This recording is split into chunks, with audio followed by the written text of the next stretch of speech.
gente. Boa noite a todos.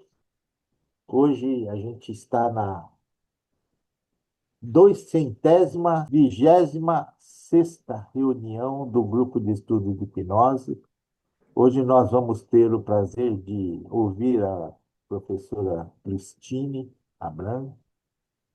A Cristine é uma psicóloga, ela é coordenadora, no meu ponto de vista, o curso mais importante de hipnoterapia cognitivo-comportamental, de especialização nessa área que tem aqui no Brasil. Eu tive o meu, foi 2 anos, o dela já está há muito tempo aí, então eu parabenizo ela por todo esse trabalho que ela vem fazendo. A Cristine, ela é especialista em terapia cognitivo-comportamental e hipnoterapia. E hoje ela vai falar um pouco para a gente sobre o uso da hipnose na terapia focada na compaixão, com viés principalmente na autocompaixão. Embora a- as técnicas são as mesmas para compaixão pelos outros também, né? Uhum.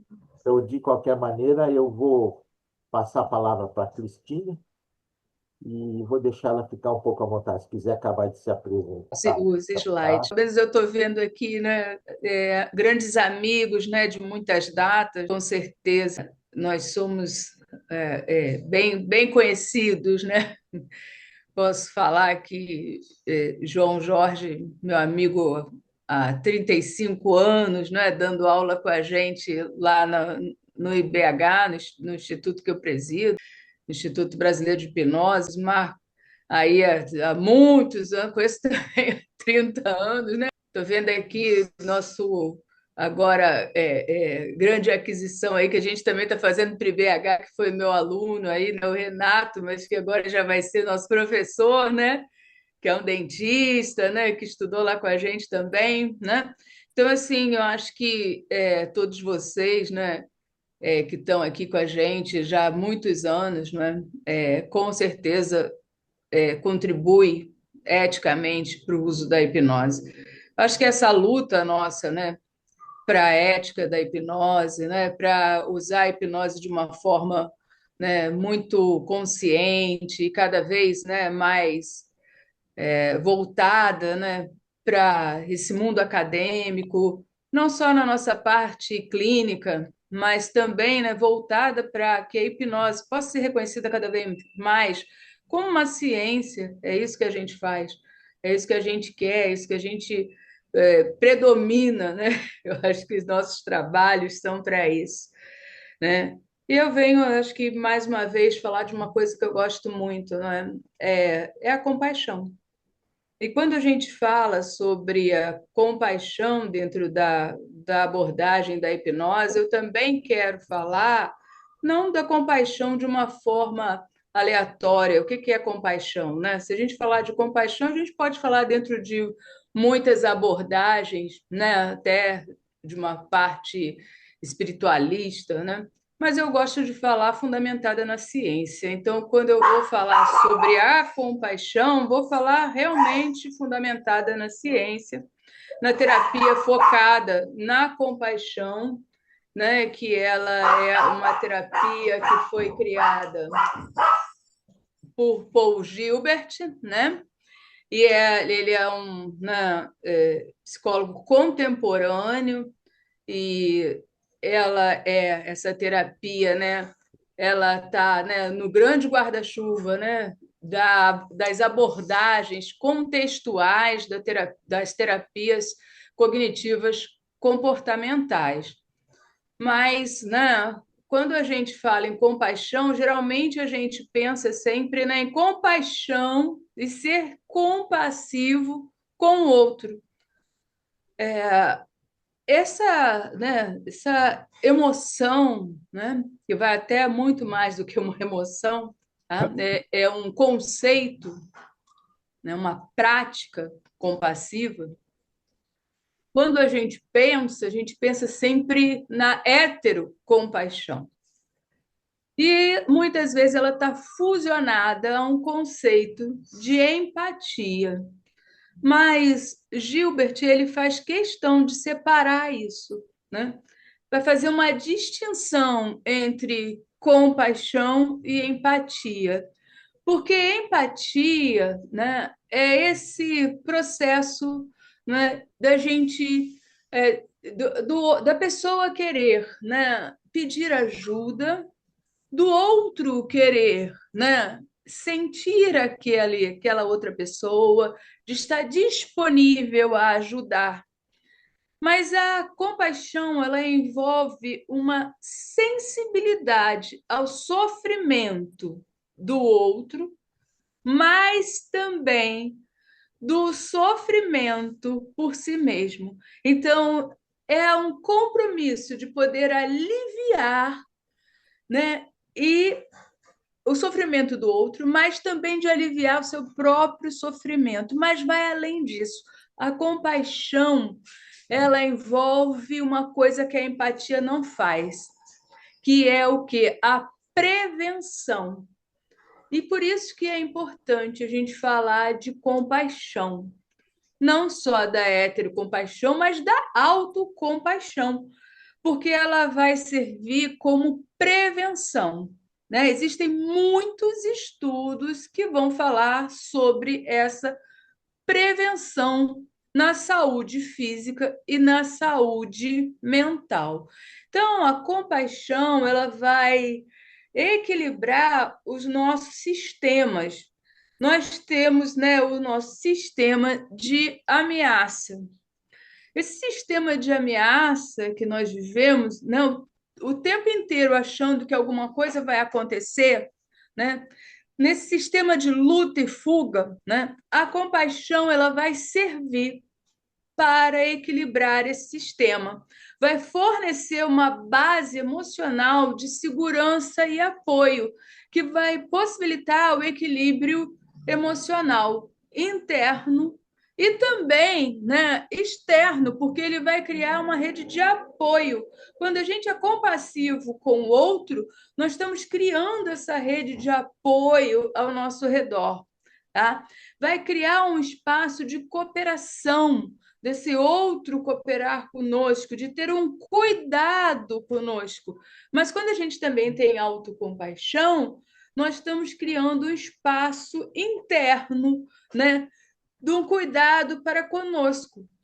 Então, isso também é importantíssimo, porque, né, nós vamos ver que o ser humano ele é crítico por si só. E aí, Paul Gilbert, ele fala, né, da autocrítica. E aí nós vamos entrar, né, no nosso tema, né? Essa autocrítica.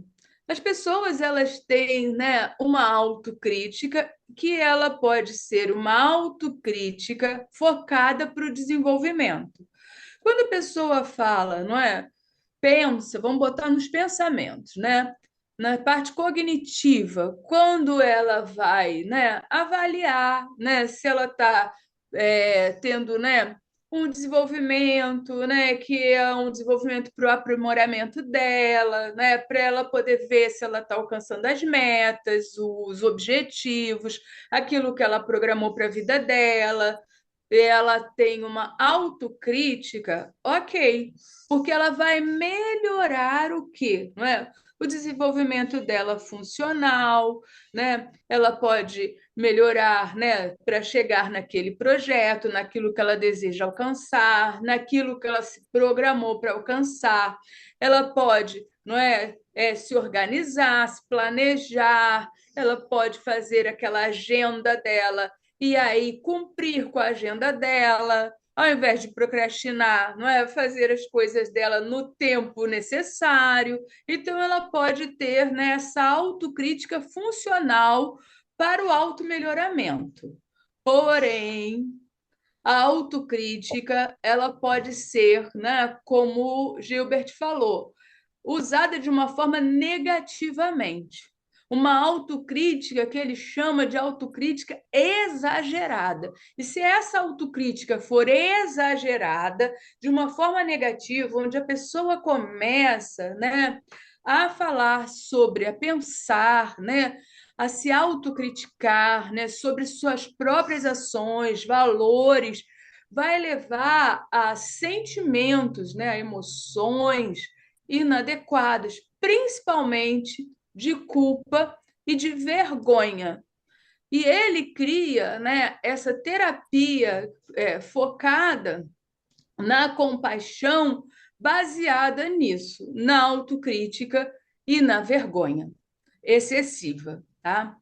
Que elas vão, né, se manifestar essa autocrítica por, né, um diálogo interno, né, que ele vai chamar até de vozes, tá? Que vai ser esse diálogo interno punitivo, hostil, com um objetivo até de se autoproteger, mas de uma forma mal adaptada, porque a pessoa ela vai começar a pensar: o que que o outro vai achar de mim? O que que o outro pensa de mim? Então, o outro, para se relacionar com o outro, ela pensa: o outro vai achar que eu sou, né, um burro, vai achar que eu não sou suficientemente bom, tá?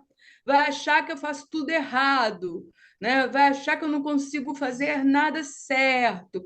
Então, essa voz crítica exagerada, né, que é uma voz punitiva, né, vai começar a trazer para essa pessoa sentimentos de vergonha. E a pessoa começa a não se posicionar, ela começa, ao invés, né, se ela tiver que apresentar um trabalho, ela não vai querer, porque ela vai pensar: todo mundo vai rir de mim, eu não sei o que falar, né? Se ela tiver que entregar um relatório que o chefe dela pediu, ela começa a pensar: eu não sou bom o suficiente, eu vou fazer tudo errado, eu estrago tudo. E aí, o que que ela faz? Ela procrastina, não entrega quando ela tem que entregar, ela demora muito mais, ela checa muitas vezes. Então, ela começa a ter um sofrimento muito grande, tá? Então, isso faz com que essa pessoa ela passe a ter, né, comportamentos completamente inadequados. E ela tem, né, um rechaço, né, uma punição, é uma resposta, né, de sentimentos de raiva por si mesma. Muitas vezes, né, ela tem nojo de si, desprezo de si, tá? E esses discursos, né, essas vozes, né, que são esses discursos internalizados, eles são assim agressivos, né, punitivos e têm uma visão de si muito indesejável. Isso traz, né, patologias, psicopatologias, isso traz transtornos mentais, que pode ser, né, a depressão, porque uma pessoa que pensa o tempo inteiro, né, eu não sou, né, boa o suficiente, eu faço tudo errado, não é? Eu não vou fazer nada certo, né? Eu não vou conseguir nada no meu futuro.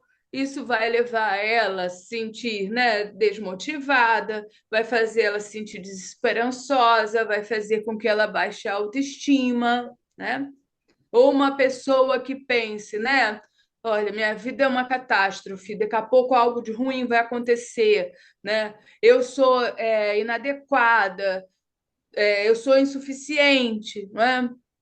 Isso pode também levar a um transtorno de ansiedade, a um estresse, a um burnout. Então, tudo isso vai levar a transtornos mentais também, principalmente a transtornos de ansiedade e transtornos depressivos, até mesmo a um transtorno obsessivo compulsivo. Então, é importante que a gente possa ver que a autocrítica, né, exagerada, ela é um ponto, né, onde vai trazer um problema dentro dessa saúde mental para esse indivíduo.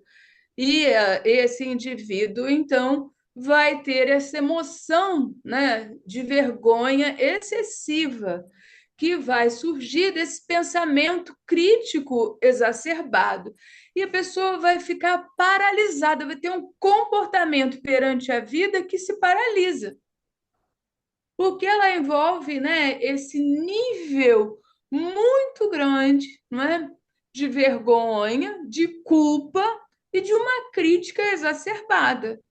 E ela vai ficar o tempo inteiro também que ele fala num outro modo, que é um modo também de autoconsciência, mas é uma autoconsciência, né, também exacerbada, que ele entra nesse modo que, né, de se autovigiar o tempo inteiro, porque alguma coisa vai acontecer.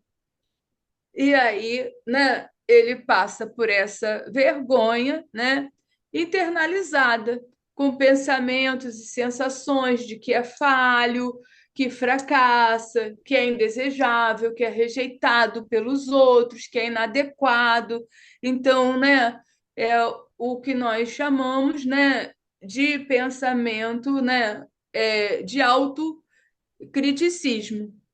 Isso vai, né, sempre estar invalidando ele. Mas é importante a gente pensar que também, quando o Paul Gilbert fez essa abordagem, essa prática, não é?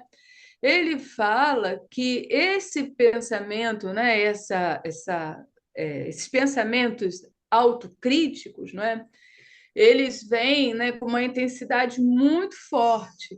E essa autocrítica, né, essas vozes internalizadas, esse modo, né, que ele chama de um modo autocrítico, tá?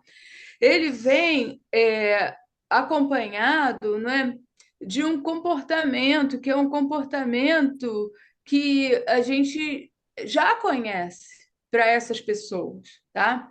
Que é um comportamento que nós já passamos durante a nossa vida. E é um comportamento que a gente já viveu, que é um comportamento aqui que, se a gente pensar, todo mundo já viveu uma vez na vida, que é o comportamento de bullying. Quem é que nunca viveu um bullying na vida? Vocês lembram? Todo mundo aqui já passou por bullying? Quando eram pequenos, já passaram? Já Eu viveram passei, isso? todos passaram. De alguma Todos maneira ou nós de outra. passamos, né? Isso, né? Quando eu era pequena, né? Quando eu sempre quis um irmão. Eu era doida para ter um irmão, eu era doida, doida, doida, né?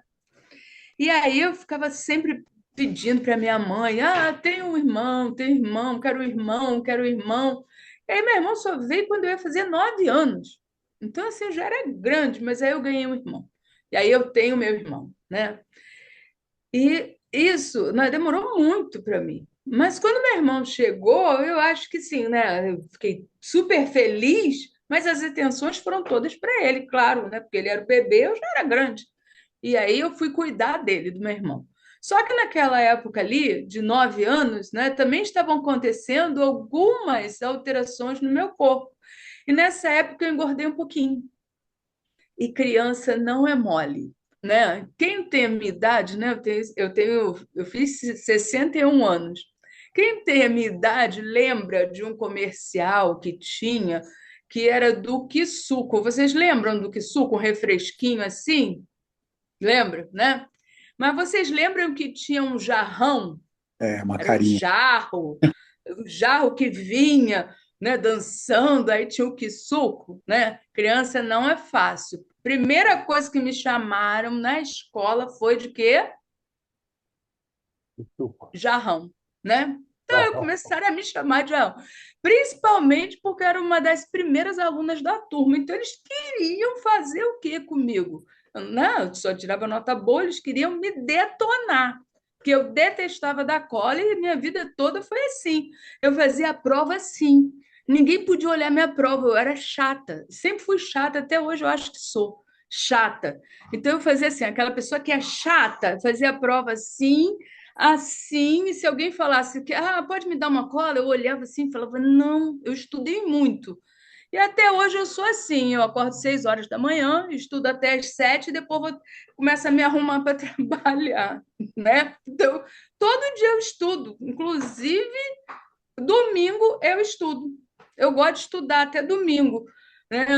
O meu marido, que é o Gil, para quem conhece, que também, né, né, o CEO lá do IBH, né, hipnólogo, é meu parceiro, né, fizemos 39 anos de casado agora no sábado, né? Então, assim, né, meu grande marido, né? Então, assim, nós, né, ele está ainda dormindo, porque ninguém precisa acordar esse horário, que eu acordo 6 horas da manhã, né?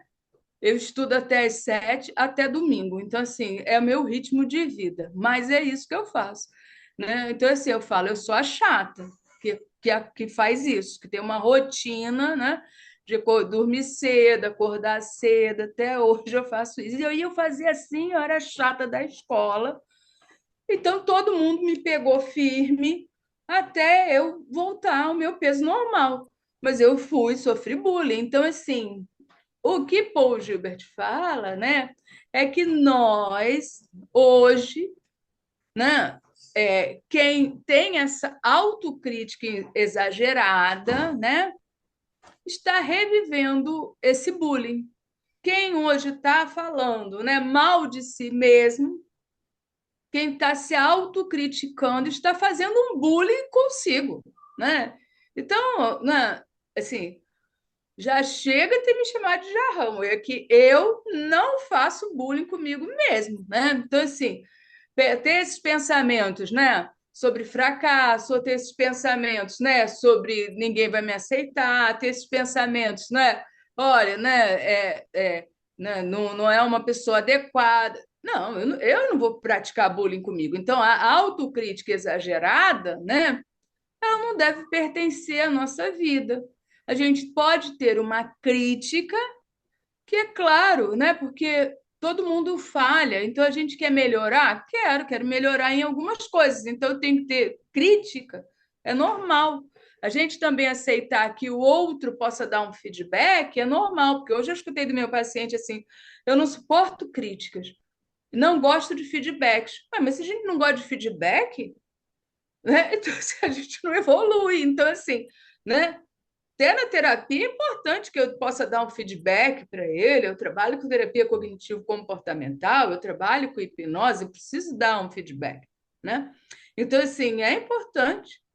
Feedback faz parte da gente crescer, a gente está, né, ouvindo feedback de alguém é importante, mas não quer, né? Como vai ficar isso, né? Então, a pessoa tem que estar aberta aos feedbacks, né? Tem que estar aberta às críticas e a autocrítica é natural, porque eu tenho que ver o que eu posso melhorar na minha vida. Mas quando chega a crítica exagerada, é justamente esse bullying que a pessoa está continuando a fazer. Então, é necessário que eu mostre isso para o meu paciente. Olha, você está fazendo bullying com você, você continua fazendo isso com você. É importante falar isso, né? E é importante que eu possa também mostrar para o meu paciente, né, que isso traz, né, para ele, né, muitas e vai trazer para ele muitos e muitos problemas, porque afinal de contas, não é, vai ser para ele, né, vai acionar, né, nele, né, um estado para ele de muitas dificuldades, tanto no corpo dele, né, quanto na mente dele. Então, né, quando a gente fala, né,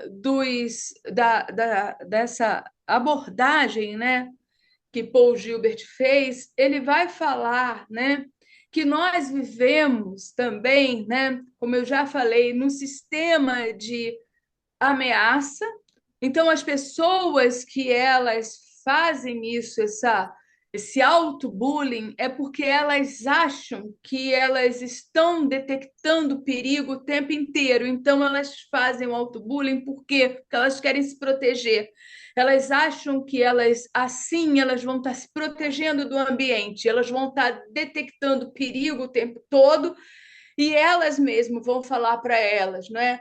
Que, olha, né, se eu me acho, né, insuficiente, né, se eu me acho, né, que não sou capaz, então eu vou aqui me proteger, porque eu não vou me expor. Então, né, não vou me expor ao perigo, não vou me expor a situações, né? Não vou me confrontar, né?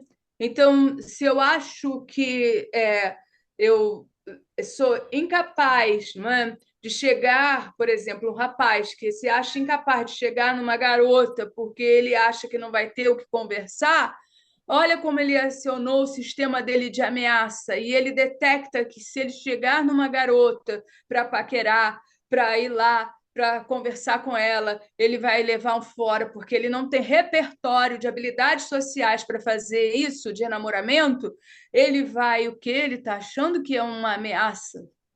Então, o que que ele vai fazer? Né? Ele mesmo vai se fechar. Então, ele vai fugir dessas relações. Então, ele está com o sistema dele de ameaça ligado. Tá? Então, nós temos que perceber isso, entender isso, mostrar isso para o nosso paciente, para que ele possa ir, né? Claro que nós vamos ter estratégias e nós vamos usar, eu daqui a pouco vou mostrar para vocês, mas nós precisamos mostrar isso para o paciente. Olha, que ele está com o sistema de ameaça ligado, tá? Outra coisa também é, muitas vezes, né, o paciente ele hipercompensa, então ele faz o quê? Para ele não entrar em contato com, né, os pensamentos dele de fracasso, ele liga o sistema de estímulos e conquistas, que é voltado para a busca de recurso, de status, de recompensa, e ele fica só buscando isso, né? Ele busca muito isso. Então ele vai, né? São essas pessoas que querem o tempo inteiro conquistar, luta, né? Por dinheiro, por valor, por poder, né? E o tempo inteiro querem isso. E aí, né? Isso traz felicidade. Se a gente pensar, né? O quanto que vários empresários, não é? Pessoas que são, né, riquíssimas. A gente lembra naquela época também antiga, aquela família Onassis, um monte de gente se matou. Eles eram os mais ricos do mundo, né? Quase os mais ricos do mundo, né? Que a gente ainda não estava entrando ali em contato, né, com o Oriente, né, com aqueles sheiks riquíssimos, né? Mas eles eram muito ricos e mesmo assim eles não eram felizes. Então, se a gente pensar esse sistema também que busca muitos recursos, não é? Status, não é? Valores, né? Que são valores, né? Monetários, as pessoas também não são felizes. E elas vivem o quê? Estressadas, né? Com burnout, não é? Com um vazio interno. Porque, na verdade, né? O que é importante é o sistema de cuidado e o sistema de compaixão. E que é esse sistema que vai criar a segurança, é que vai proteger, é que vai conectar um ser humano com outro, que vai criar, né, essa rede de apoio, que vai criar, né, o que nós desejamos, né, que são, né, relações profundas conosco e com o outro, e que vai fazer com que a gente se sinta, né, em paz, se sinta em harmonia, se sinta, né, com felicidade, com amor. E é isso que vai dar a sensação de pertencimento e a sensação para a gente, não é? De preenchimento interno, dando segurança e bem-estar, né?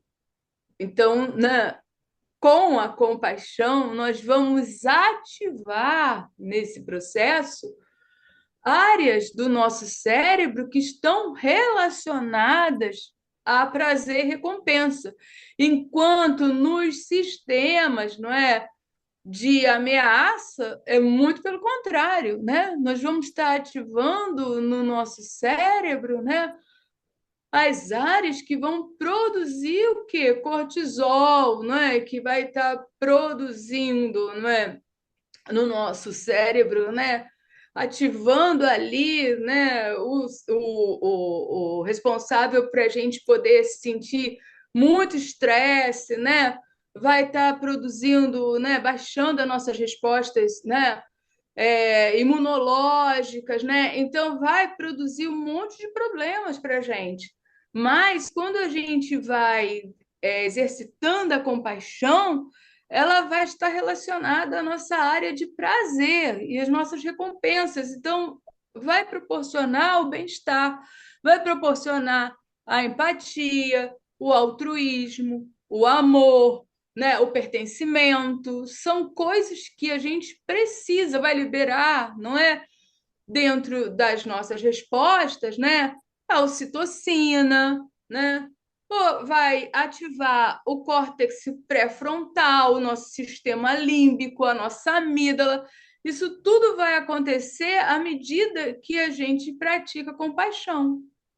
Vai reduzir o cortisol, vai ativar o sistema nervoso parasimpático. Isso tudo já foi provado com pesquisas científicas, então vai reduzir também a ansiedade e a depressão, né? Então, a, né, terapia focada na compaixão, né, ela é comprovada por evidências. Existem muitas pesquisas que comprovam que essa abordagem terapêutica ela traz benefícios, não é?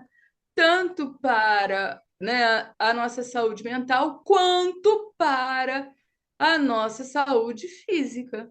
Ela produz até uma resiliência imunológica, né? Reduzindo infecções, inflamações, defendendo o nosso corpo contra, né, esses agentes, né, de infecções. Então, né, produzindo assim também, né, uma ativação, né, da nossa amígdala, diminuindo, né, o estresse, o medo, liberando a ocitocina, né, que é maravilhosa, né, que aí nossa, né, o hormônio aí do nosso amor, né, da sensação, né, maravilhosa que dá na gente. Então, assim, isso é tão bom.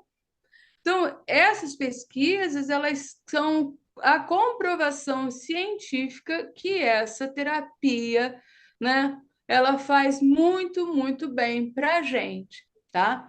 E a intervenção, né, ela é feita de uma forma onde a gente vai lidar diretamente com esse modo mental autocrítico, onde nós vamos identificar, né, essa, esse modo, né, autocrítico. Então, assim, né, quando a gente é pequeno, na nossa vida, lá na nossa infância, nós fomos criados, né, com limites. Bem, espero, né? Porque quem não é criado com limites tem limites prejudicados. E limites prejudicados é um problema muito sério, né? Limites, quem teve muito, assim, poucos limites ou nenhum limite, né? Vai ter limites prejudicados, ele pode ter também um transtorno de personalidade, né, antissocial. E aí, quando a gente vê uma pessoa com transtorno de personalidade antissocial, né, são aqueles antigos sociopatas, aqueles, né, antigos, né, psicopata. Então, espero que as pessoas tenham sido criadas com limites, né? Mas se foi criado com muitos limites, né? Aí, né, e muitos limites, dependendo da forma que foi, né? Existe aí essa voz crítica, e essa voz crítica é aquela que na vida adulta está ecoando nesta pessoa. Então, existe uma voz crítica, às vezes exagerada, porque é uma voz crítica lá da infância.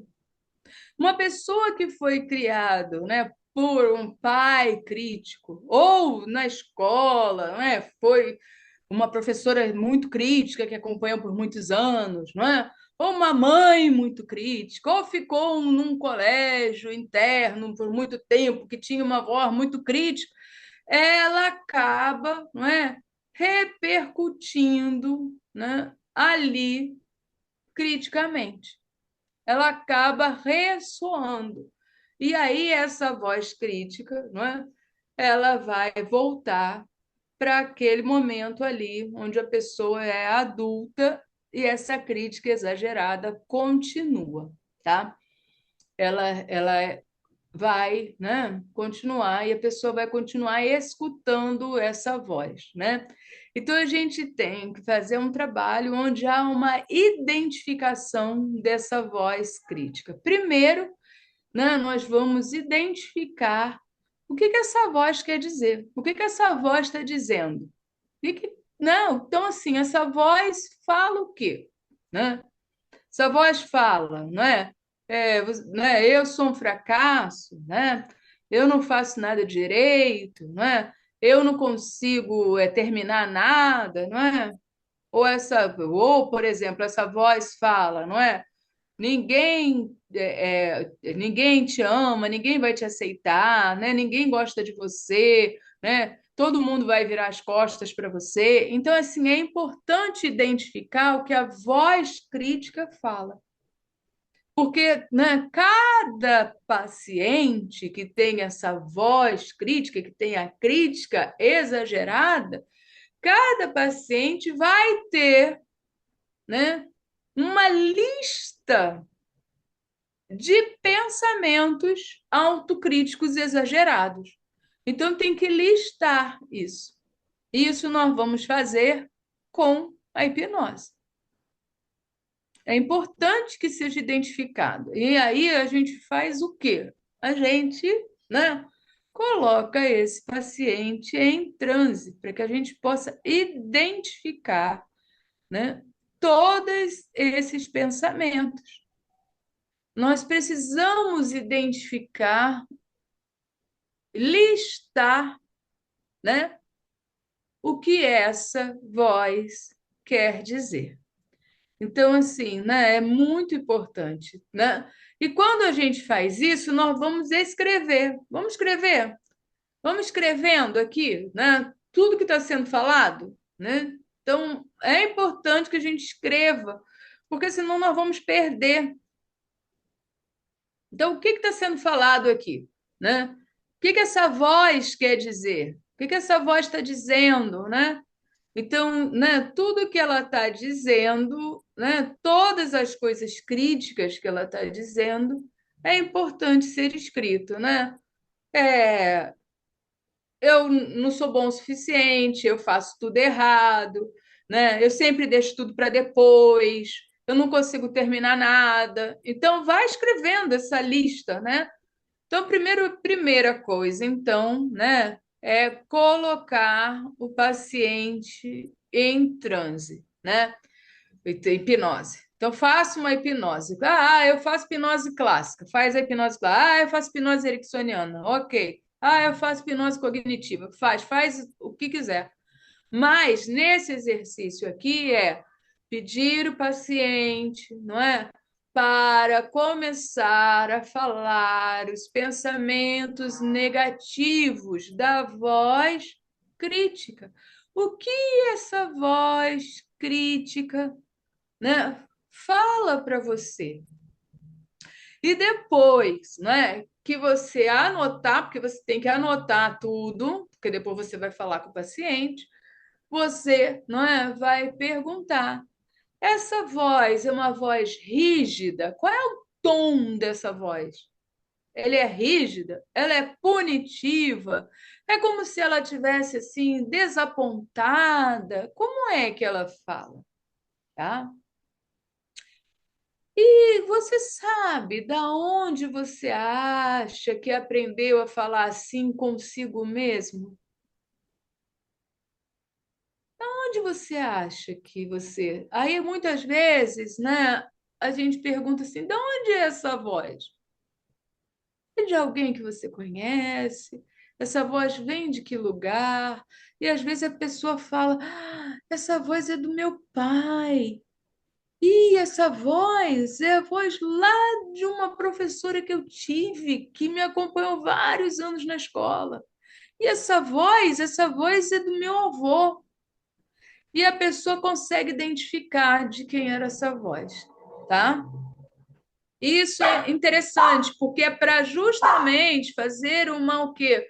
Né? uma dissociação, né? Então essa voz, né, você sempre escutou, mas entende que essa voz não é sua.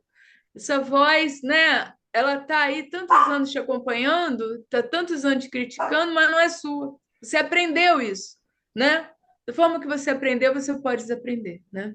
Então, assim, ela não te pertence, né? Então, né?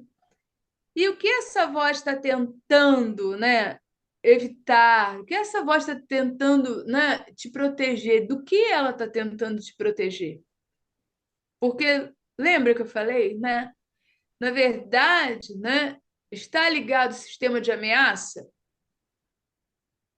porque não quer que a pessoa, né, passe uma vergonha, não quer que a pessoa se sinta envergonhada. Então é ligado ao quê? O sistema de ameaça. A pessoa se sente ameaçada. Então, ela não quer que a pessoa entre nesse sistema de ameaça. Então, do que é que essa voz está tentando te proteger? Essa forma de falar é uma forma útil?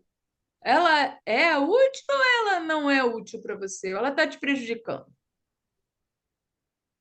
Tá? Agora, eu queria que você desse um nome para essa voz. Assim, vamos colocar um nome para ela.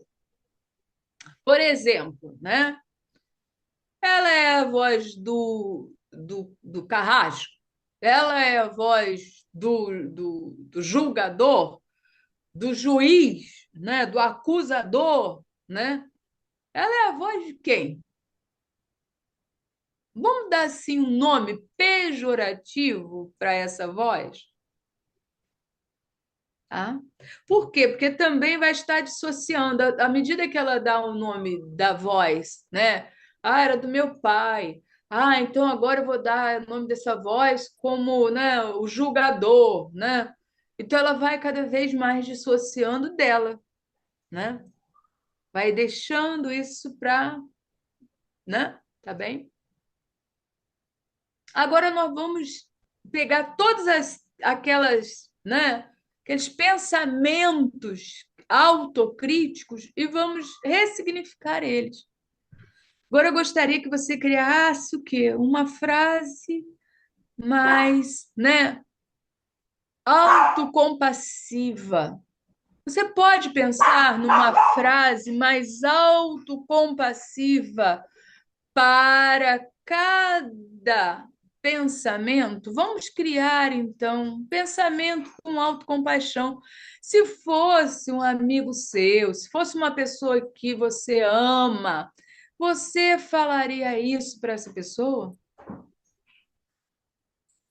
Porque a pessoa que você ama, você não falaria isso para ela. Você falaria para ela: ah, você não sabe fazer nada. Ah, você faz tudo errado. Você falaria isso para ela? Então, por que que você está falando isso para você? Porque você tem que ser a pessoa que você mais ama. Se você é a pessoa que você mais ama, você não pode falar isso para você. O que que você falaria para você? Pensa. Vamos então frase, né? Pensamento por pensamento, ele vai reestruturando, ele vai modificando, né? Então, vamos modificando pensamento por pensamento. E aí ele vai, né, tendo ali, né, a autocompaixão por ele, vendo o que ele pode, não é, pensar de uma outra maneira, de uma maneira mais compassiva, né, e trazer assim uma modificação desse pensamento, olhar com amor para ele, olhar de uma outra forma, né, com carinho, com compaixão, né, percebendo que ele pode, né, ao invés de ser altamente crítico consigo mesmo, pode olhar, né, e ter um amor próprio, criar uma estrutura de amor próprio, né, de acolhimento, de entendimento, não é? Olhar e ter essa percepção, olha, o que que eu posso fazer por mim? O que que eu posso dizer para mim? Como eu posso me ver agora?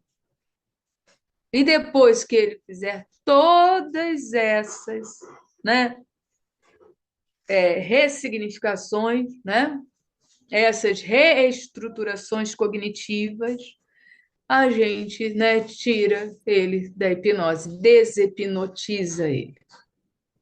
Então, nós vamos fazer isso e para que ele possa, né, fazer a terapia estendida, né, eu escrevo para ele, ou ele mesmo escreve, num cartãozinho lembrete, ele vai levar para a casa dele todas as os pensamentos, né, escritos, esses pensamentos autocompassivos. Então ele vai escrever os pensamentos autocompassivos e ele vai levar num cartãozinho. Porque todas as vezes que ele pensar, isso pode ser uma sugestão pós-hipnótica, todas as vezes que você tiver um pensamento autocrítico, você vai pegar o seu cartãozinho e vai ler com as frases ou os pensamentos autocompassivos.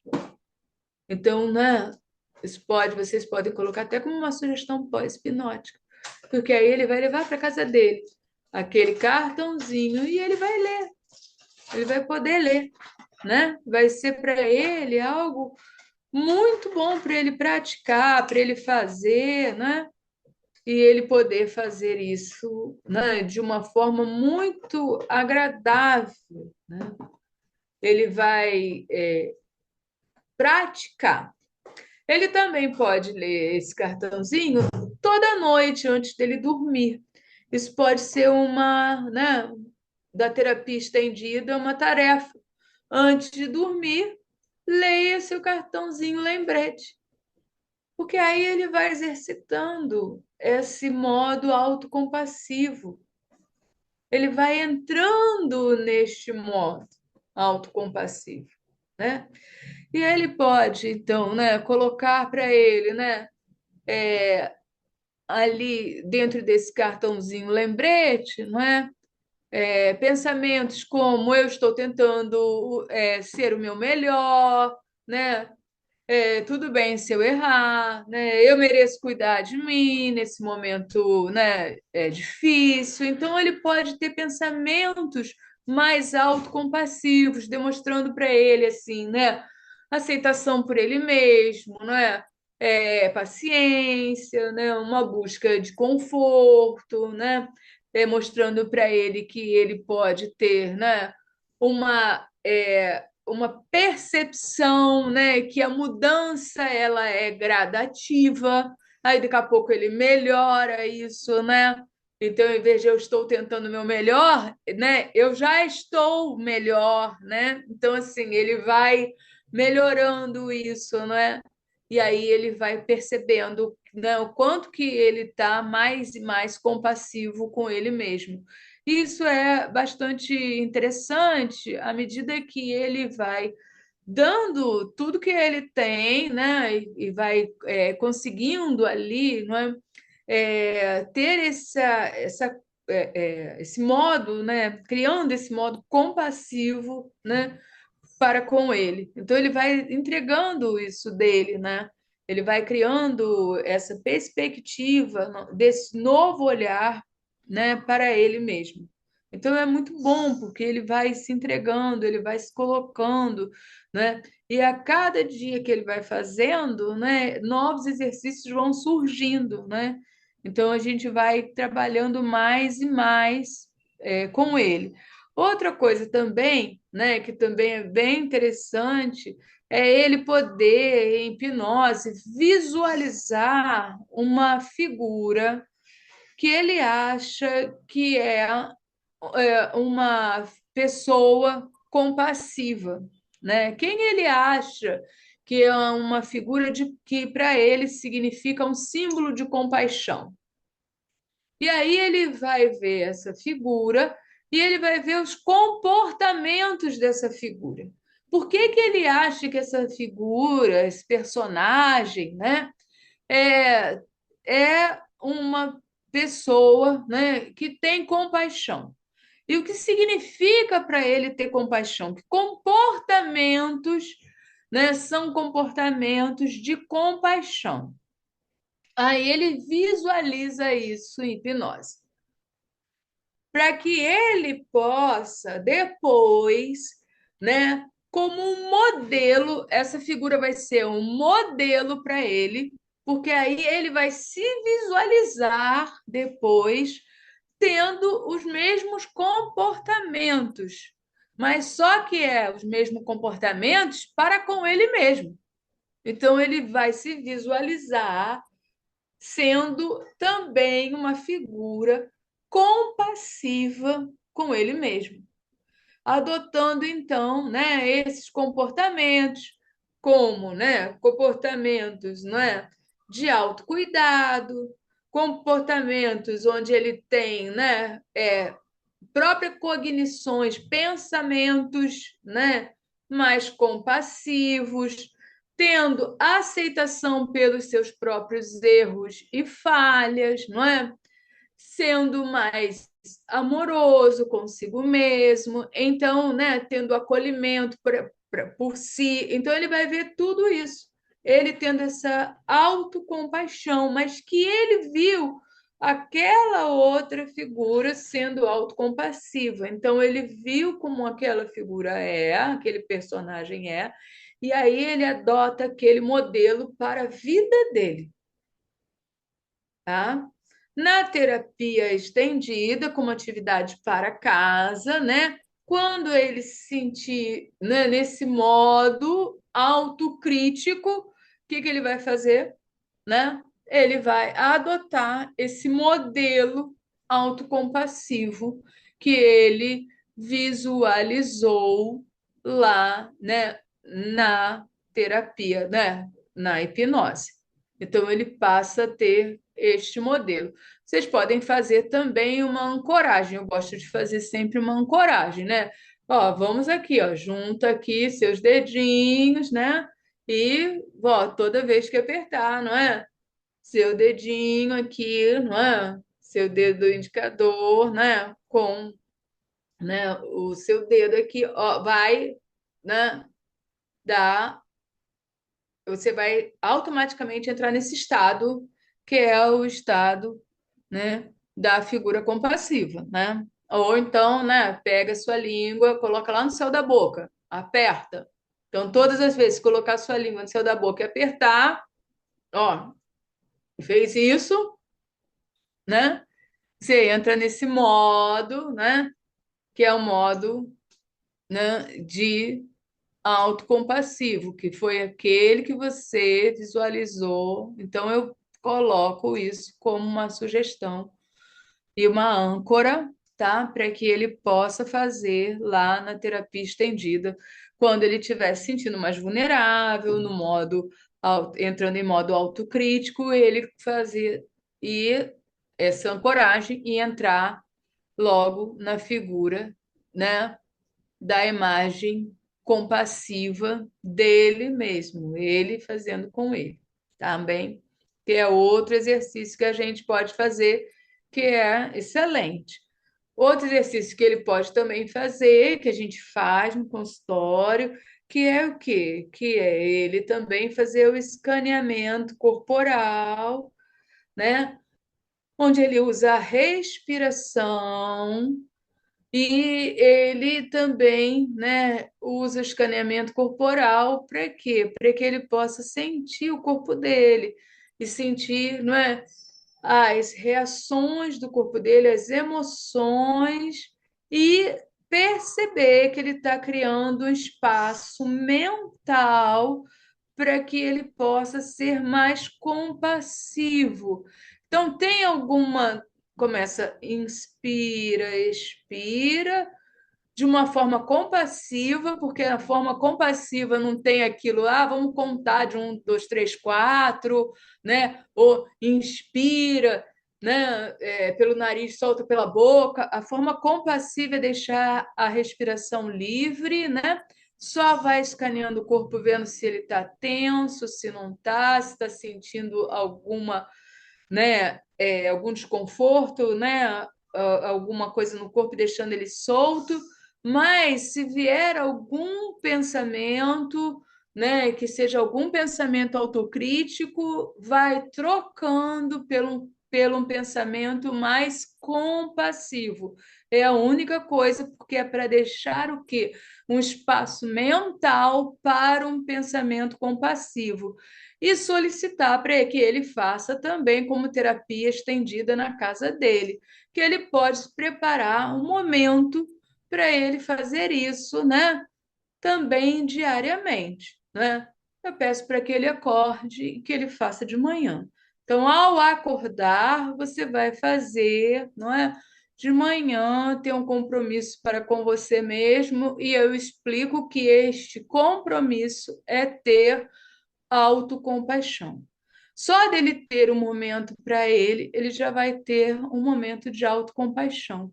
E aí eu falo, vamos começar com 1 minuto, depois passar para 5 minutos. E se você fizer 5 minutos, já está muito bom. Porque as pessoas também, né, elas querem o quê? A meia hora. Para que meia hora? Né? 1 hora. Para que 1 hora? Seja autocompassivo com você. Tá bom. É o seu tempo. Se seu tempo for 5 minutos, é 5 minutos. Se seu tempo for 1 hora, é 1 hora. Porque você é autocompassivo. É o seu tempo. Eu não tenho como pedir para o paciente fazer, né? Começar a fazer 10 minutos, porque ele vai desistir. Então ele começa com 1 minuto. E depois, 5. E depois o tempo que ele quiser. Porque ele é autocompassivo. E a gente tem que entender que na autocompaixão, cada um tem seu próprio tempo. Não existe um tempo fixo. Cada um tem que respeitar, né, o seu tempo. Isso é ser compassivo. E para a gente terminar, né, escrever uma carta compassiva. Nesta carta, né, autocompassiva, que o paciente vai ler também em momentos que ele tiver, né, uma autocrítica exagerada, né? E depois ele deixa lá guardadinha, ou ele lê quando ele quiser, tá? Mas no início ele lê mais vezes.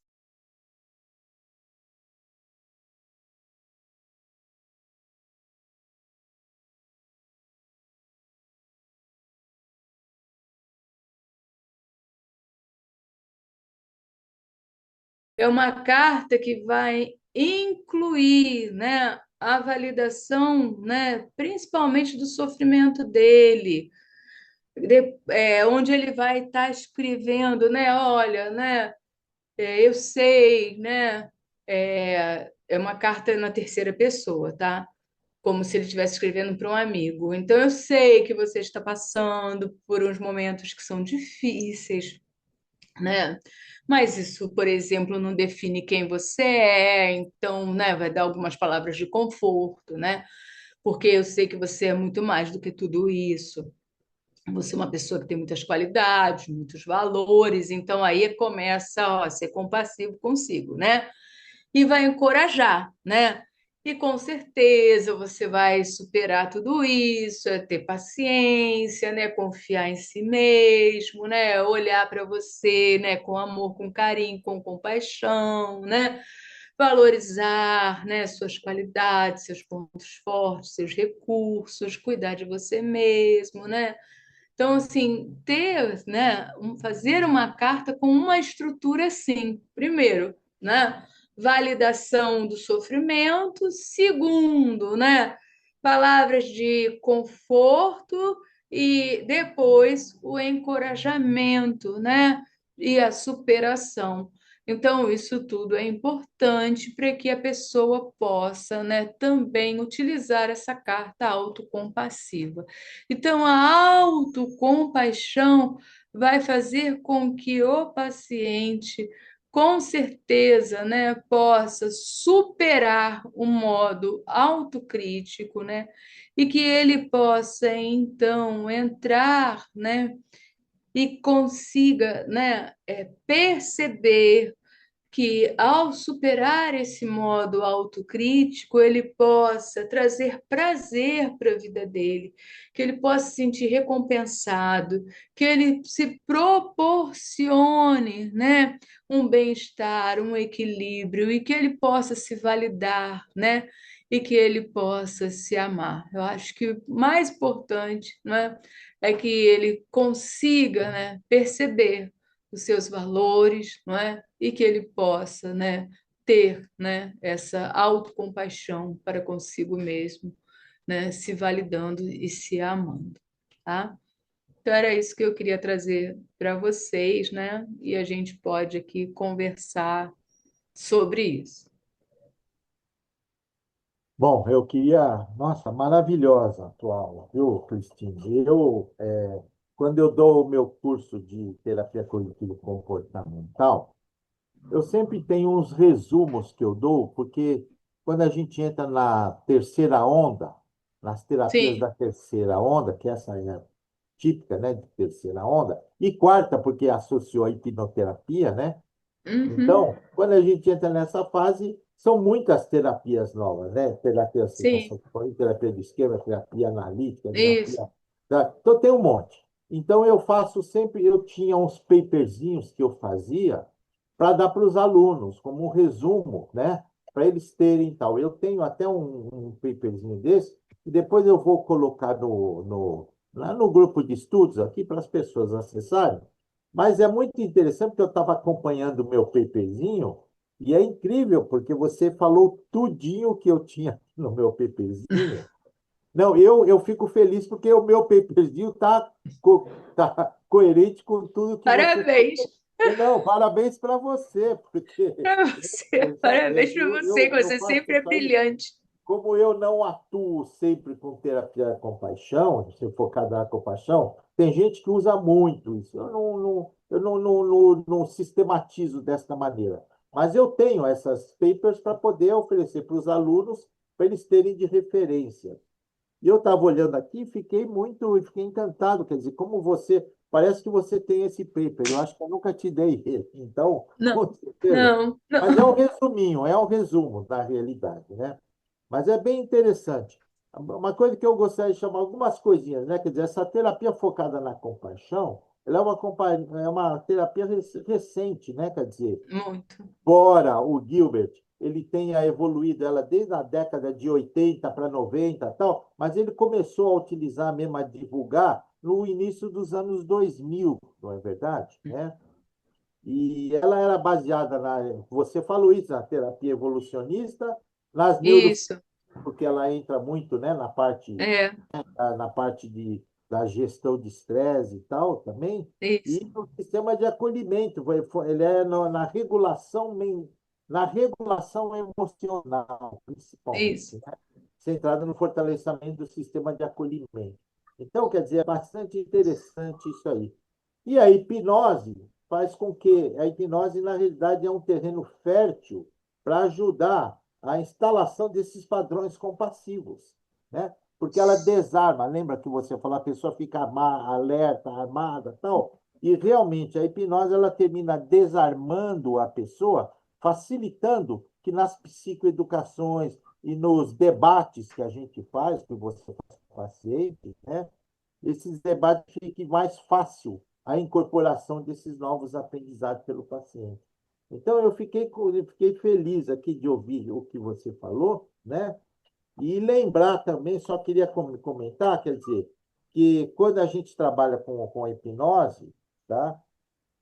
A gente trabalha primeiro mexendo com o estado de segurança. Quando você induz hipnose, o transe hipnótico, ou mesmo as práticas contemplativas que você ensina o paciente, ou prática de meditação, ou de mindfulness, ou o que você faz é uma prática de auto-hipnose, que você dá para o paciente fazer em casa, todas essas práticas, né, elas na realidade determinam um estado de segurança para que a paciente se desarme e fique mais fácil ela aquela âncora que a gente põe. Eu costumo dizer que uma âncora, ela não precisa de tempo.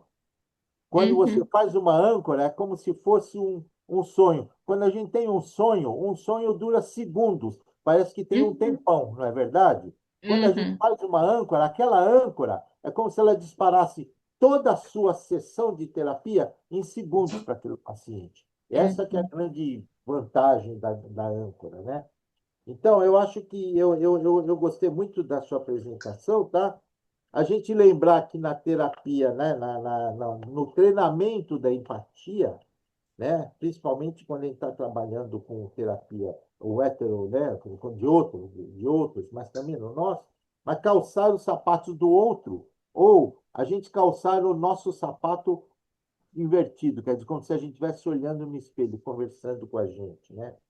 Então, isso aí são técnicas interessantes que você comentou bem, eu não vou recomendar isso, né? E eu queria, na realidade, eu quero abrir para o pessoal. Eu vou depois deixar esse paper no grupo e você dá uma olhadinha. Eu até gostaria que você depois fizesse uma crítica a ele, para ver se tem alguma coisa interessante.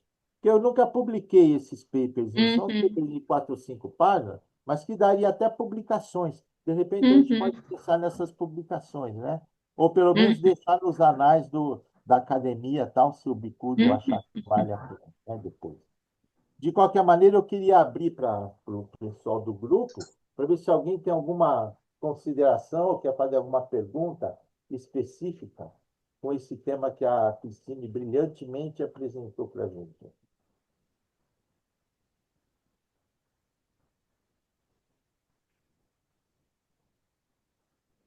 Eu não estou vendo, o pessoal não, acho que o pessoal não tá querendo estar com sono, será?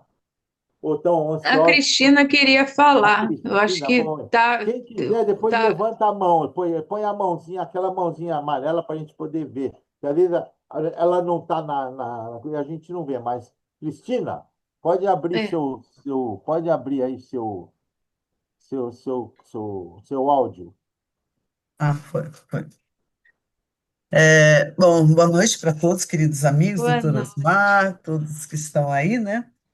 E Cristina, amei a sua apresentação. E eu tenho uma dúvida. Quando você fala para fazer as perguntas, para o paciente escrever, né, as autocríticas, ele ainda sem estar em hipnose ou ele já não, no caso, você pede para ele escrever antes da hipnose, quando você está Não, fazendo. eu que escrevo. Ele está em hipnose. Eu peço para ele me relatar e quem escreve sou eu. Ah, tá, tá. Eu N- fiquei nessa n- dúvida se antes É, de fazer a sessão de hipnose escrevia e sim. depois você anotava, ou ele escrevia e depois você anotava, ou seria no processo mesmo hipnótico. Eu faço no processo, né? E aí, conforme eu vou fazendo, eu vou pedindo para ele. Eu posso depois passar para vocês como eu faço, tá? Posso até pedir, Hum. botar para o Osmar botar, colocar. Mas eu coloco ele hipnose e aí eu peço para ele lembrar, não é? Das vozes críticas na mente dele, né? Então, assim, o que que vai falando para ele, o que que ele vai pensando, quais são essas críticas, né, exacerbadas. E aí ele vai me dizer, né? Porque na verdade eu já até sei, porque quando a gente vai fazer, né, com ele, né, a avaliação dele cognitiva, ele já me disse isso, né? Mas só que aí eu boto ele lá no transe e tudo, então aí ele vai me falando novamente. Geralmente surge até mais, né, do que ele já me falou. Então eu vou escrevendo, e aí eu vou escrevendo, eu vou listando isso. Por quê? Porque depois, quando eu vou pedir para ele, né, reestruturar, porque eu estou trabalhando com ele com a hipnose cognitiva, né? Então, assim, eu vou pedir para ele reestruturar. Aí, o que que eu vou falar para ele? Eu vou dizer cada pensamento que ele me disse. Eu vou repetir. Uhum. E aí, eu peço para ele reestruturar um por um. Então, eu vou falar para ele: olha, agora esse aqui que você me disse, olha, você falou esse para mim, ó, eu não valho nada. Então, assim. como é que você pode, né, repensar, né, mais compassivamente sobre este pensamento, né?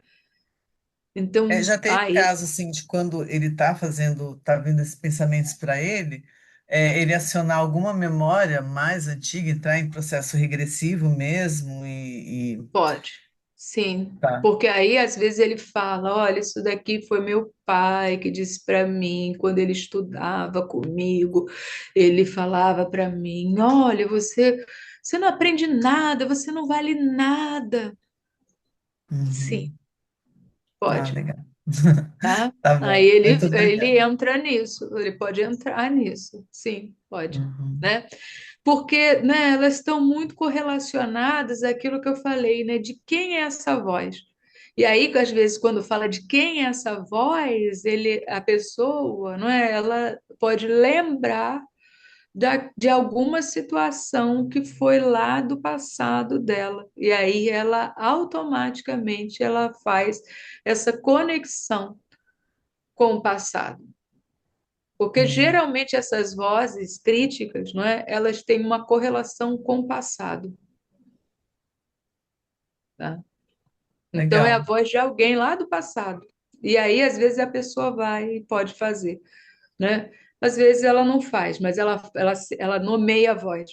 Às vezes ela fala: "Ah, essa voz aqui parecia com a voz da minha mãe.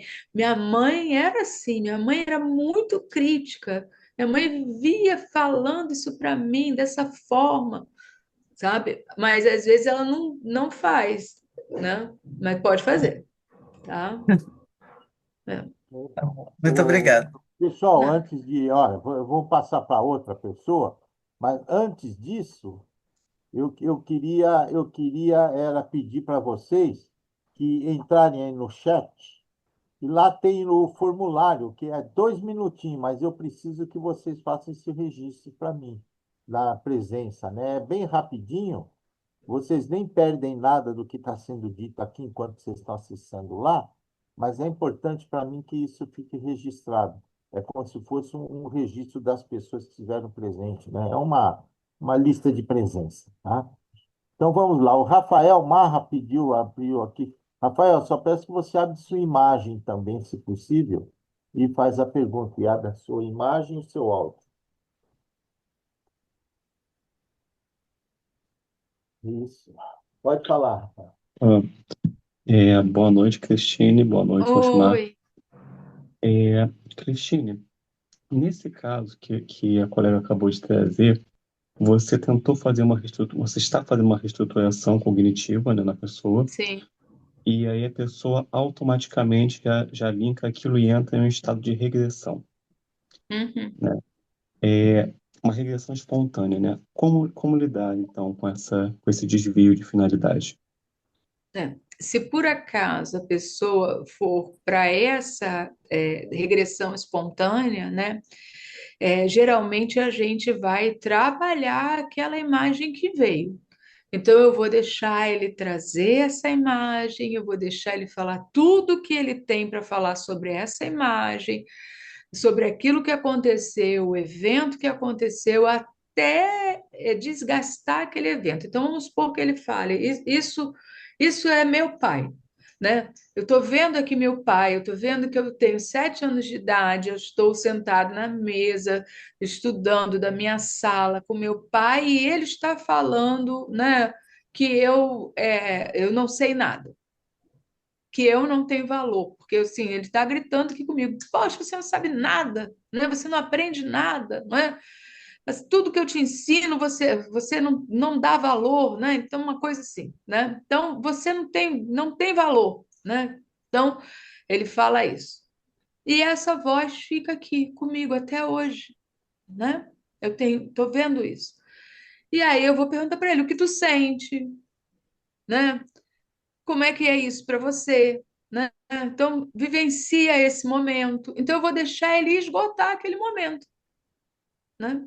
Até ele ver tudo. Então, assim, depois, né, eu vou pedir para que ele possa voltar para aquela situação e nós vamos continuar aquele trabalho que a gente estava fazendo. tá? Mas eu não posso perder a oportunidade, né? E simplesmente fingir que ele não fez uma regressão, porque eu teria jogado fora um material muito importante, porque ali pode aparecer muitas coisas. Então, assim, quando ele está lá, ele pode falar para mim, né, olha, né, nesse momento, não é, eu fico com raiva do meu pai. Nesse momento, eu penso que meu pai não me ama. Então, ele pode pensar outras coisas que ali, naquela voz crítica, não aparece, mas que são coisas muito importantes para a relação dele que ele tem, né, às vezes, com o pai. E que são coisas que eu tenho que trabalhar naquele momento ali. Porque eu olho, depois disso, né, eu nunca mais tive uma relação tão positiva com meu pai, eu nunca mais quis estudar com meu pai, entendeu? Virou um processo traumático, na realidade, É, né? Então, você tem que lidar como se você estivesse lidando com um trauma, uma regressão num trauma, você tem que fazer uma ressignificação. é, Seja uma ressignificação para você enfraquecer a experiência, ou seja, é, uma coisa para mudar o significado da experiência isso, para você crescer junto, né? isso. Né? Eu acho, é como se você fosse atualizar aquele link que teve Uhum, no passado e você tem que atualizar é, aquele programa, é. né? É E aí, exatamente. geralmente, nesse momento, eu faço o quê? O que que você faria com a sua criança? Né? Então, assim, sua criança, né, é uma criança que vivenciou isso, daí vamos tentar ver o quê, não é? Vamos tentar agora entrar em contato, né, com a sua criança, o que que a sua criança está precisando, o que que ela gostaria que tivessem feito por ela. Aí o que que eu faço? Aí eu vou usar um pouco né, o que a gente faz, né, um pouco com a terapia do esquema, que é o quê, né? Posso entrar nessa cena e aí Exatamente. eu peço permissão se eu posso entrar na cena. E aí eu entro nessa cena que eles sempre deixam e aí eu pergunto: o que que a sua criança gostaria que eu fizesse por ela? Aí geralmente fala, eu gostaria que você falasse com meu pai, eu gostaria que você me protegesse, né? E aí eu faço o que a criança está pedindo. Aí depois eu falo, olha, agora eu vou sair da cena e eu vou pedir para o seu adulto entrar na cena, porque eu sirvo de modelo. Agora quem vai entrar é seu adulto. Seu adulto vai entrar na cena. Agora seu adulto entra na cena. E agora quem vai fazer, né, pela sua criança é seu adulto. Então ele tem ele criança na cena e ele tem o adulto dele na cena. Ele vai Terapia estar dos egos, né? dissociado, adulto criança na cena. Aí ele vai o adulto dele proteger essa criança, amparar essa criança, né? E aí ele fecha essa situação. Só que depois eu vou voltar para aquele trabalho que eu estava fazendo. E aí nós vamos o quê? Continuar, né, fazendo o quê? Não é? A reestruturação cognitiva do quê? Né? Daqueles pensamentos que eram pensamentos, não é? Autocríticos, ok? Perfeito, obrigado. É. Mais alguém quer fazer alguma pergunta? Alguma pergunta? Cabral quer fazer alguma consideração? Eu sempre cobro do Cabral, porque o Cabral é uma pessoa que tem muita experiência, né, Cristina? A gente sempre gosta de ouvir os nossos professores. Então, por favor, Cabral, fale Eu fiquei algo. esperando as pessoas falarem, né? Porque se tivesse muita gente, eu não precisava falar, deixar os jovens falarem, né? Mas eu quero primeiro agradecer a Cristine, né? Não, não, falar da Cristine é chover no molhado, como diz na gíria, né? Ela é maravilhosa. Mas hoje eu vi ela falar de uma coisa agora no final, Osmar, que eu não sabia que ela sabia análise nacional. Estava fazendo uma parentalizar. Cris, você sabe análise nacional. Porque Só fiz o lembra primeiro do. curso, tá? Não fiz o segundo Olha nem o só, terceiro. você está fazendo uma parentalização linda. Eu faço isso desde que eu fiz a otoscopia, a minha redecisão. Ela Uhum, ocorre de duas formas: ou parentalização, que você falou e hoje, sim. ou ressignificação da PNL. São as duas técnicas que eu Uhum, uso desde que eu criei a autoscopia. Por quê? Quando eu vou lá no marketing, no trauma, sim, eu tenho que ressignificar. E então sim. eu acho maravilhoso parentalizar, acho Hum, maravilhoso ressignificar ou redecidir. Que são técnicas, ressignificação da PNL e hum, redecisão e parentalização da análise racional. Parabéns, maravilhoso o seu trabalho. né? Só uma coisinha Não, agora para te é, acrescentar. vai. Compaixão, Aham. Ah, pode falar. fala, pode falar. Não, fale você primeiro, depois eu falo. Isso, olha só, meu amor. Só tem uma coisa. A compaixão é uma palavra altamente poderosa dentro das religiões. Uhum, E se você for profundo, veja bem, eu estou falando, se você uhum, for profundo nessa técnica, você vai chegar na compaixão espiritual. Por quê? Porque sim. você vai chegar no propósito de vida da pessoa quando ela Hum, estiver lá desesperada. Porque a hum. compaixão tem esse significado. Você sabe que a palavra tem poder, né? Não tem Sim, aquela com palavra poder, você certeza. não vale nada, também você vale tudo. É, Então, a compaixão tem uma grande força na religião judaica cristã e muito mais no sim. budismo, que Sim, com são certeza. bilhões de pessoas no mundo. Então, a Sim, com gente indo certeza. por essa técnica que você está fazendo, que eu amei, que eu também faço, né? Sim. Logicamente, cada um com seu É. jeitinho, né? A gente vai Uhum. chegar, como eu faço psicologia transpessoal também, eu Sim. sempre busco entrar na espiritualidade. Um Ah, colega nosso, né? Eu dava dando aula de hipnose na Sou Imerge, e ele estava lá como aluno, né? Hoje ele é hum, famoso. E aí eu fiz a autoscopia nele e tal, bonitinho, ele adorou, então lá, eu fui bem dele. Aí depois falou assim: ah, mas isso não é hipnose, isso é estado. Eu falei: não, estado é a PNL fala que é estado, mas estado que? Estado ampliado de consciência, é hipnose. Quer dizer, eles querem dar nomes diferentes, né? Alfagenia, tudo para fugir da hipnose. não tem como, né?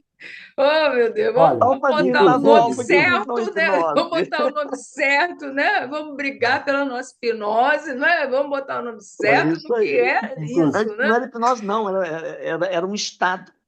Anda, tá. Está de quê? Não, você não Né? trabalha com hipnose, entendeu? A gente trabalha com estado. Ah, tá bom. É isso, né? olha, Muito bom, inclusive, viu, muito bom. Cabral, só para você saber, o Paul Gilbert, ele, quando ele fez essa terapia, ele fez baseado na psicologia evolucionista, mas ele fez também baseado na neurociência e nas práticas budistas, como você falou, Sim, nas práticas porque budistas. ele era um praticante dessas práticas Sim, budistas, né? isso mesmo, isso mesmo, na prática budista, isso mesmo, né? Mas a gente tem vários, né?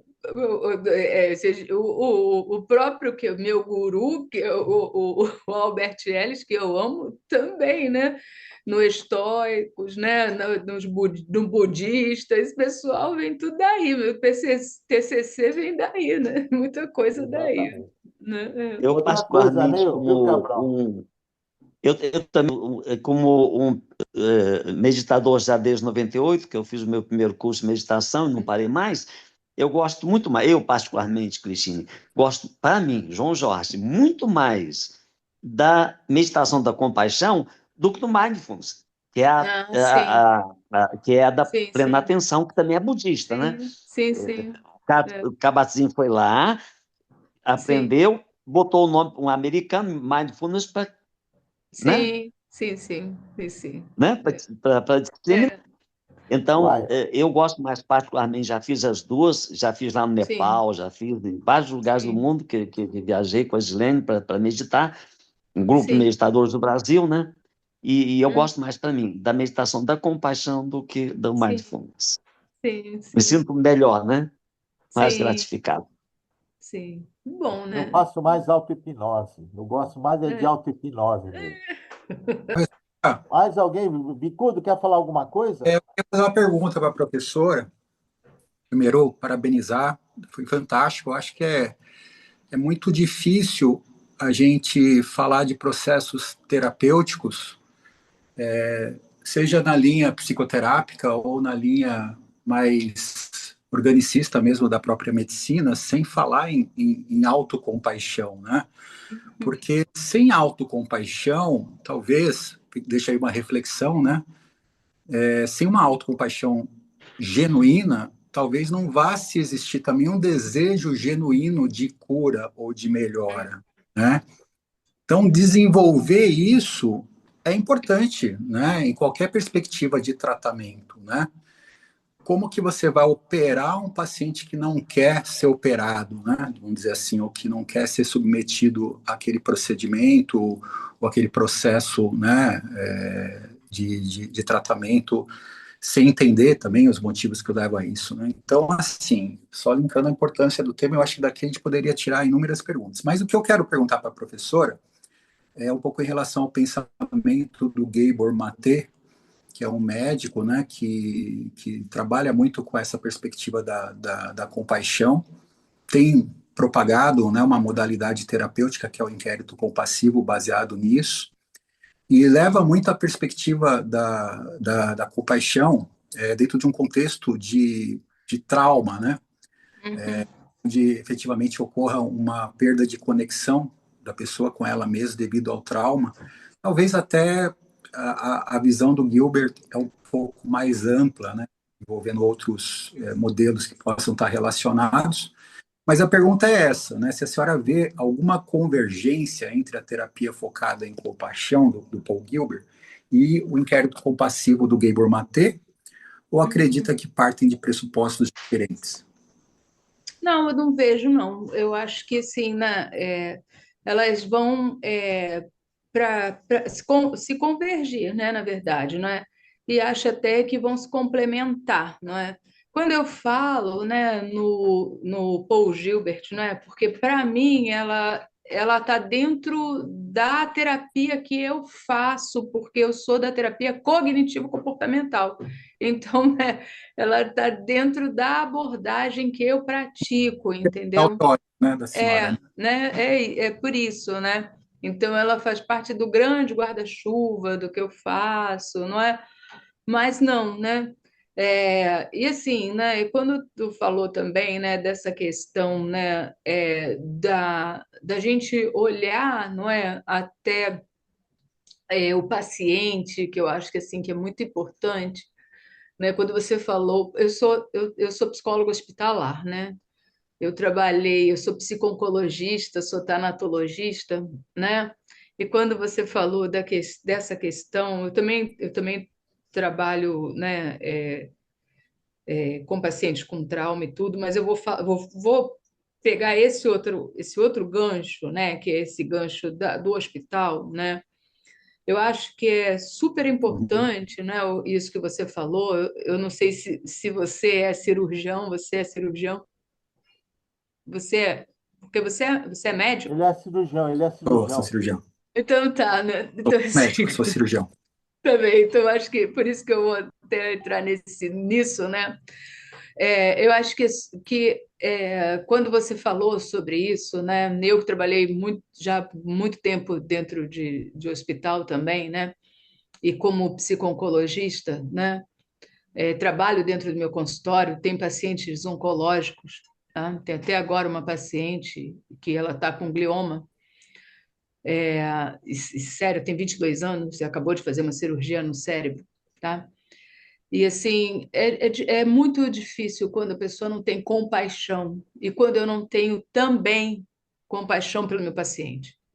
Porque a compaixão, acho que a gente também tem que ter pelo nosso paciente. Eu tenho que aceitar esse paciente, eu tenho que estar acompanhando ele e eu tenho que estar acompanhando esse meu paciente em todos os processos dele, né?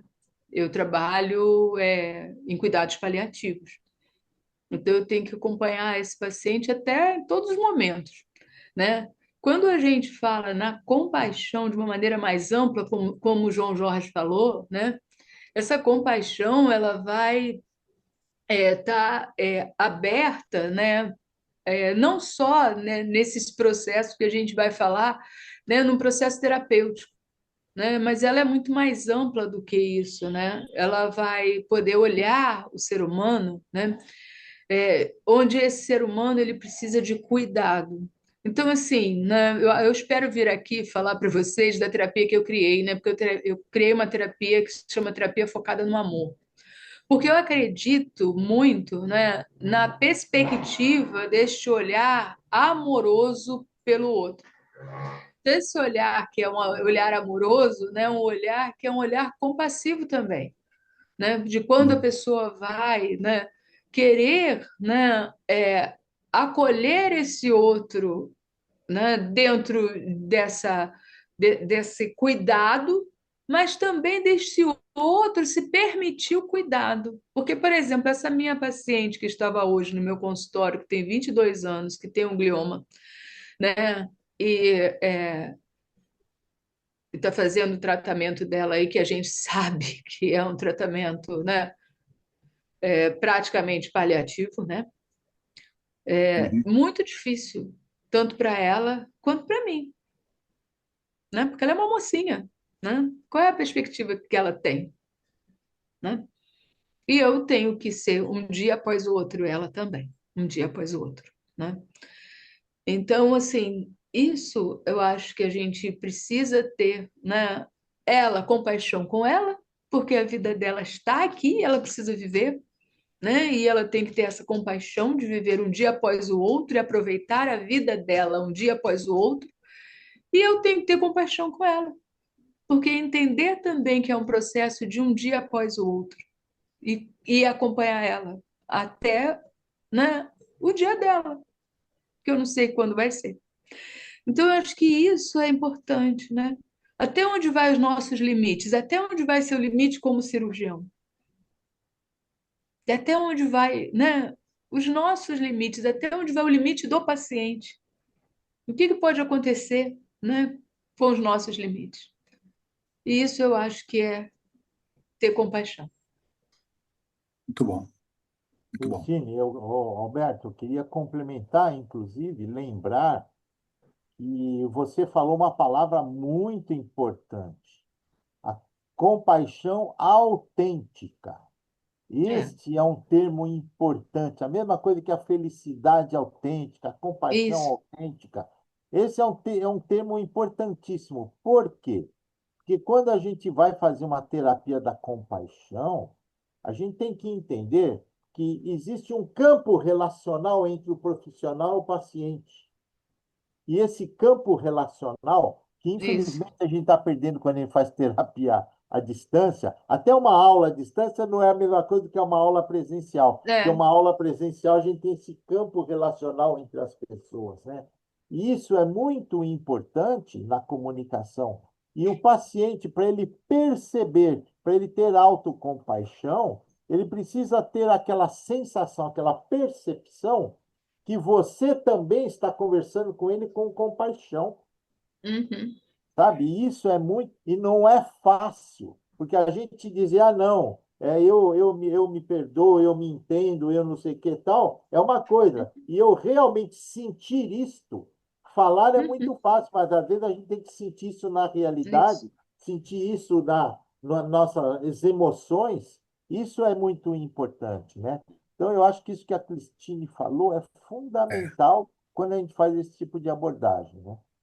E é importante Aí o também que não senhor é a minha. pena, né? Que não é pena, isso é muito diferente. Não, Não não existe existe pena. pena, Pena não, não não, é não. outro sentimento, não tem Isso. nada a ver, né? Sentimento de reconhecimento. Isso. É, eu estava só dizendo que assim, eu acho que esse está bem ligado assim com o pensamento rogeriano, né? Humanista. Aham. Uhum. É Eu, eu, humanista. eu vejo isso É um super humanista, claro, mas né? o Sim, enfoque, porque quando a gente fala assim, né? autenticidade, né? Isso. Mas quando a gente fala, né, na terapia cognitivo-comportamental, hoje ela é extremamente humanizada, né? Ela Entende? aborda tudo, por isso que é um grande É, guarda-chuva, né? por isso que ela é um grande guarda-chuva, É, né? exatamente. Pessoal, mais alguém Ela, tem alguma E aí a pergunta a gente, mais? Alguém se tem é, mais deixar, a gente vai alguma até amanhã. pergunta? Fala, Alberto, você ia falar alguma coisa? Não, eu falei, se deixar, a gente vai até amanhã conversando aqui. A gente está Ah, com não, grandes tá bom, nomes aqui. Não, mas é que É, daqui a já pouco são 15 para O 10, Cabral tem que tempo bom, dormir né? cedo. O Cabral dorme cedo. É. Então tá bom, gente. Eu acho que, olha, foi maravilhosa, Cristine. Eu queria te agradecer mais uma vez. Você, como sempre, enriquece muito as nossas reuniões do grupo, tá certo? E eu vou deixar para o pessoal, para quem tiver interesse, eu vou deixar esse Ah, paperzinho que eu deixa fiz sim. aqui, tá? E aí o pessoal, só para ter um resuminho. Eu acho que, na realidade, ele termina resumindo a aula que a Cristine deu, sem saber. Que Eu não bom. fiz ele pensando nisso, Cristine. Mas eu Que vou bom. colocar só porque você falou tudinho dele. Eu falei, Que caramba, bom. como é Que que... bom. Parece que ela leu antes, né? Ótimo, né? Que bom. É a sincronicidade, Jung. É, isso Exatamente. mesmo, Felicidade, né? Que exatamente. ótimo, né? Então tá bom, gente. Eu queria agradecer você. Boa noite, gente. Boa noite a Boa Boa todos. noite, noite. muito Boa noite, boa obrigada. noite. Tchau, Tchau, boa noite tchau, para até logo. todos. Tchau, tchau.